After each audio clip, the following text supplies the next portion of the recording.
අද ඔබ වරදක් කරන විට ඔබේ පවුලට ඔබ සඟවන්න පුළුවන්. ඔබේ සැමියාට ඔබ සඟවන්න පුළුවන්. ඔබේ බිරිඳට ඔබ සඟවන්න පුළුවන්. ඔබේ දෙමව්පියන්ට ඔබ සඟවන්න පුළුවන්. ඔබ සමග ඇසුරු කරන්නව ඔබට ලං වුණා වූ අයටත් ඔබ සඟවන්න පුළුවන්. නමුත් මගේ සහෝදරයා, මගේ සහෝදරිය, ඔබට බෑ දෙවියන් වහන්සේට සඟවන්න.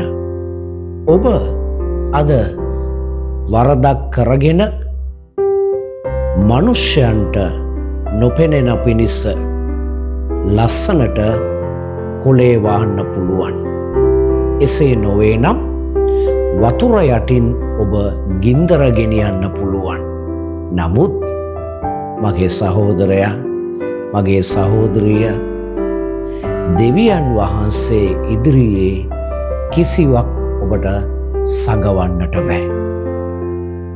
මොකද දෙවියන් වහන්සේ සියල්ල බලාගෙන සිටිනවා. ශුද්ධ බයිබලය පවසනවා වරද සඟවන මනුෂ්‍යයා සඵල නොවන්නේය. වරද සඟවන මනුෂ්‍යයා සඵල නොවන්නේය. ඔබ වරදක් සඟවනවා නම්, පාපයක් සඟවනවා නම් ඔබ සඵල වෙන්නේ නැහැ. දෙවියන් වහන්සේ ඉදිරියේ ඔබට සඟවන්නට බෑ. ඔබට සුබ සිද්ධ වන්නේ නැහැ. ඔබ සහර්ථක වෙන්නේ නැහැ.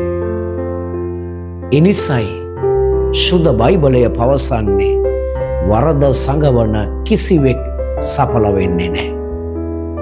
නමුත් ඒ වරද, ඒ පාපය, ඒ දුර්වලකම දෙවියන් වහන්සේ ඉදිරියේ කියා දීලා අත්තරින මනුෂ්‍යයාට දෙවියන් වහන්සේගෙන් කරුණාව ලැබෙන්නට යනවා. තව දුරටත් ඔබ උත්සාහ කරන්න එපා. දෙවියන් වහන්සේ ඉදිරියේ ඔබේ වරද සඟවන්න, ඔබේ පාපය සඟවන්න, ඔබේ දුර්වලකම සඟවන්න ඔබ උත්සාහ කරන්න එපා. උන්වහන්සේ ඉදිරියේ කියා දෙන්න. උන්වහන්සේ ඉදිරියේ පසුතැවිලි වෙන්න, අත්තරින්න, ඒ දේ නැවත නොකර සිටින්න. එවිට දෙවියන් වහන්සේගෙන් කරුණාව ඔබ ලබා ගන්නට යනවා. දේව කරුණාව ඔබ ලබා ගන්න විට ඔබේ ජීවිතය සඵල වෙයි. ඔබට සුබ සිද්ධ වෙයි. දේව ආශිර්වාදය ඔබ ලබා ගනී. ඔබ සැමට ජේසු පීඨයි.